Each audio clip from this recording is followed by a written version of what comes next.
Reconnu pour sa détermination légendaire en matière de la recherche de la paix et le développement de la province de l'Ituri, le gouverneur militaire et commandant des opérations, le lieutenant-général Oboyanka Chamadjouni, a mission d'itinérance sécuritaire en territoire d'Aru, en passant par Djougou et Mahagi, engagé à restaurer l'autorité de l'État. Le gouverneur militaire, accompagné des membres du comité provincial de sécurité, est arrivé ce mardi matin à 2h à Ariwara.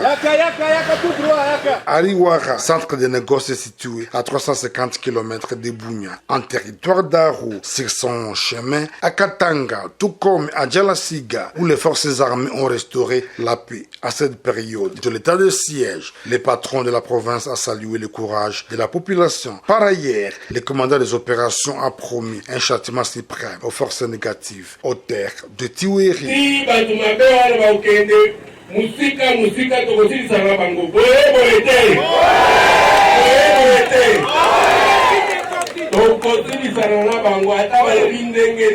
Le chef de la chefferie de Walendouati a félicité les forces armées d'avoir mis en déroute les miliciens Codeco, stabilisant ainsi la situation sécuritaire dans son entier. Je remercie son excellence et puis les forces de sécurité pour le combat mené.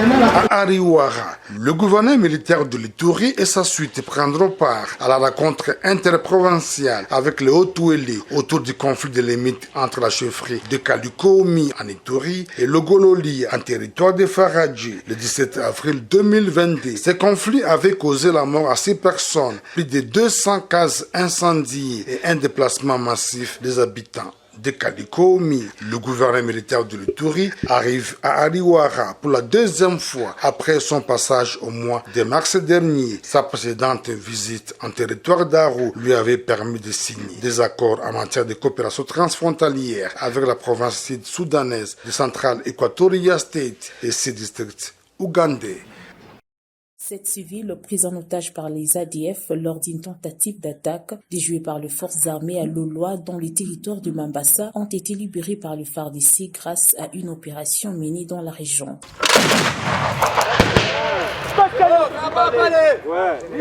Ces ex-otages, parmi lesquels 4 enfants et 3 femmes, dont l'épouse du chef du village Kosa Kosa, félicitent l'armée pour cette énième prouesse.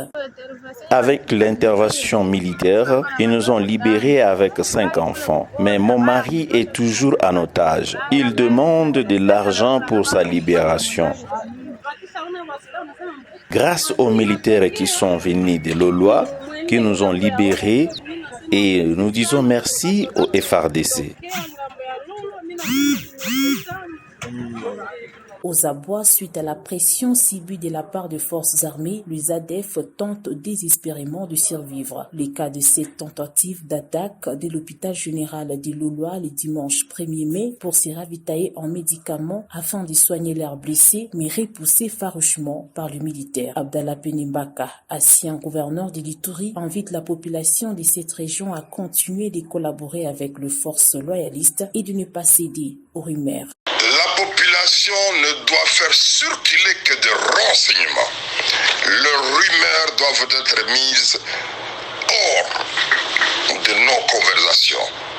Il faut éviter des rumeurs. Il faut éviter de jouer le jeu de l'ennemi. Il faut éviter de fuir parce qu'on m'a dit non. Restons à l'écoute des différents communiquer de nos autorités pour que le moment venu, nous puissions nous comporter tels qu'ils nous les demandent. Notons que Loloa et ses environs demeurent sous contrôle de l'armée qui est à la poursuite de ces terroristes ADF et leurs militaires de la province. Boga et Tchabi. Soda bongi hôpital. Est-ce que député n'a pas vu hôpital là? Nous avons ça, ils ont 10 000, ça a $2,000. Soda a même 10 000 pour habiter à Makasi. Avec ta wishi makasi pour te faire dans la banque chaque jour. Pour te donner l'avantage à député. Donc voter, l'objet remis la police n'importe quoi t'attend. Soda Jilingo a eu ça à 10 000 pour yende ayaka awa. Bote. Allo bien solo. Nous sommes un avantage à député. Même scénario en territoire de Djougou. Lopa, Iga Barrière, Ouzi, Bambou, Kobu. En conséquence, reprise des activités socio-économiques, la réouverture des hôpitaux et centres de santé et les élèves de l'école primaire ont repris le chemin de l'école. Pour le moment, ça fonctionne très bien. Nous avons repris à la date du 4 octobre 2021. Les activités scolaires fonctionnent en double vacation, avant midi et après midi, vu l'effectif de nos élèves. En plus de ces bilans où les forces armées ont restauré l'autorité de l'État et la paix dans certains coins de la province de l'Ituri, à cela s'ajoute la neutralisation définitive de plus de 700 miliciens, plus de 350 capturés sur le champ de bataille et 50 rendus avec les armes aux forces armées de la République démocratique du Congo suite à la pression militaire exercée contre ces renégats qui n'ont ni foi ni loi. En ville de Bunia, plus de 250 criminels et bandits armés déférés à la justice. Plusieurs civils pris en otage par les groupes armés ont été libérés par les forces loyalistes. Le cas des membres de la task force, le coordonnateur Thomas Lubanga et ses compagnons. De nombreux déplacés internes ont regagné leurs milieux respectifs avec l'appui logistique de l'administration militaire sous le commandement du gouverneur militaire, le lieutenant-général Luboya Kashamadjoni. Par ailleurs, 1203 vaches pillées ont été récupérées et restituées aux propriétaires sans aucune condition préalable. Pendant l'état de siège, plusieurs édifices publics ont été construits ou soit réhabilités en Ituri sous le commandement du lieutenant-général Luboya Kashamadjoni. Les cas du complexe administratif du territoire d'Irumu et la résidence de l'administrateur incendiée par des miliciens FPIC mais en pleine construction en ces jours.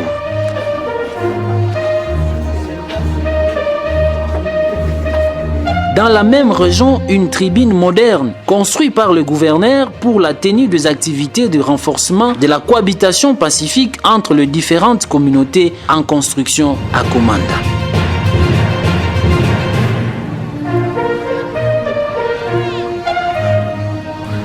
À Bunia, la clinique VIP de l'hôpital général de référence de Bunia, autrefois dans un état piteux, mais réhabilité par l'administration militaire. Même chose pour l'hôpital général de référence de Boga, incendié autrefois par les ADF et leurs alliés, mais qui a fait beau neuf et doté en matériel et médicaments par le gouverneur militaire.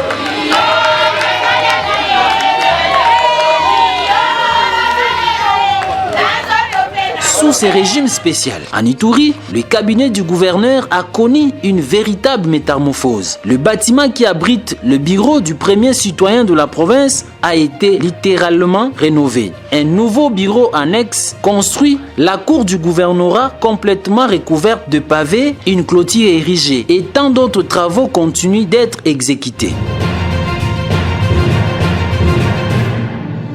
La mairie de Bunia a fait beau neuf. Les bâtiments délabrés du bureau du maire a été retapé à l'instar de la salle de célébration de mariage et l'organisation de plusieurs autres activités. De nouvelles constructions ont été aussi faites au marché central de Bunia, à l'instar les 12 latrines. Outre les édifices publics, les différents axes routiers qui traversent la province ont été remis en état. La réhabilitation de la RN27 par l'entreprise Maisha Niamungu, l'axe Bunia-Kasseni par la société Mogabaon, la route Bunia-Komanda et l'asphaltage de la voirie urbaine de Bunia, question de moderniser la ville. Sous le leadership transformationnel du lieutenant-général Luboya Kashamadjoni. Ainsi, au regard de ces bilans positifs et logés estimés à environ 70% de réalisation sous l'état de siège, à au moins d'une année depuis sa nomination par le chef de l'État, commandant suprême des forces armées, le lieutenant-général Luboya a entamé des missions d'itinérance sécuritaire pour s'imprégner de problèmes que traversent les filles et fils de l'Ituri, mais aussi s'assurer des nouveaux déploiements des unités sur les terres des opérations, enfin, de renforcer les dispositifs sécuritaires pour l'intérêt de sa population. Les itinérances Bunia Djougou, Mahagi Aru jusqu'à Riwara. Le gouverneur militaire, l'infatigable Luboya, a parcouru plus de 450 km par véhicule. Bunia Kasseni, Tchomi en territoire du Rumu et Djougou.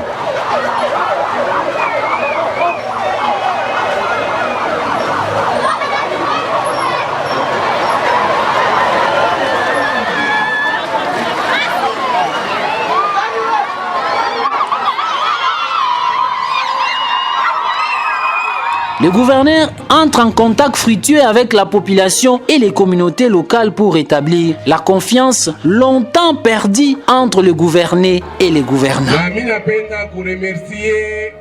Wakubwa wote, chef de secteur, Sa Majesté, ule anafanya que population inakuya hapa inatuakeir na furaha yote na bachefu viongozi wengine weko hapa. Aksanti sana, aksanti.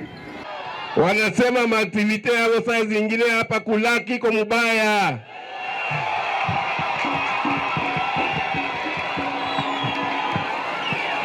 Wanasema wakati ingine kuko matrakasiriki fulani ya wasoda.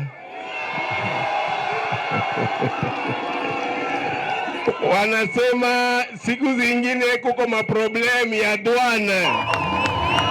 À cela s'ajoute le rencontre transfrontalière avec l'Ouganda et la province sud-soudanaise du centre Equatoria State à Aru pour renforcer la coopération sécuritaire et les échanges commerciaux. For this reason, we are here. Nous sommes ici pour échanger sur le point qui affecte nos liens traditionnels de bon voisinage et de bonne coopération transfrontalière. Nous sommes appelés à partir de cette rencontre en vue de voir comment nous pouvons nous apaiser sur les questions liées à la coopération transfrontalière, sur le plan du commerce transfrontalier et aussi la stabilité et la paix et pour le développement de nos communautés respectives. En conclusion, la situation générale actuelle pendant l'état de siège s'améliore du jour au lendemain de manière graduelle comparativement aux années qui ont précédé l'administration militaire, c'est-à-dire l'administration civile.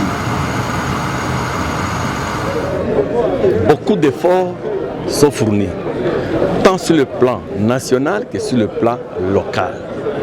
Mais il reste encore beaucoup à faire dans la mesure où l'objectif ultime de l'état de siège n'est pas encore atteint. Le retour des déplacés dans les milieux d'origine, les miliciens doivent déposer les armes et le programme PDDSSS doit commencer et la paix doit revenir à Ituri. Donc ça c'est l'objectif ultime de l'état de siège. Ce qui est vrai, il y a beaucoup d'avancées avant l'état de siège. En tout cas, ne peut pas être égalé dans certains secteurs comme pendant l'état de siège.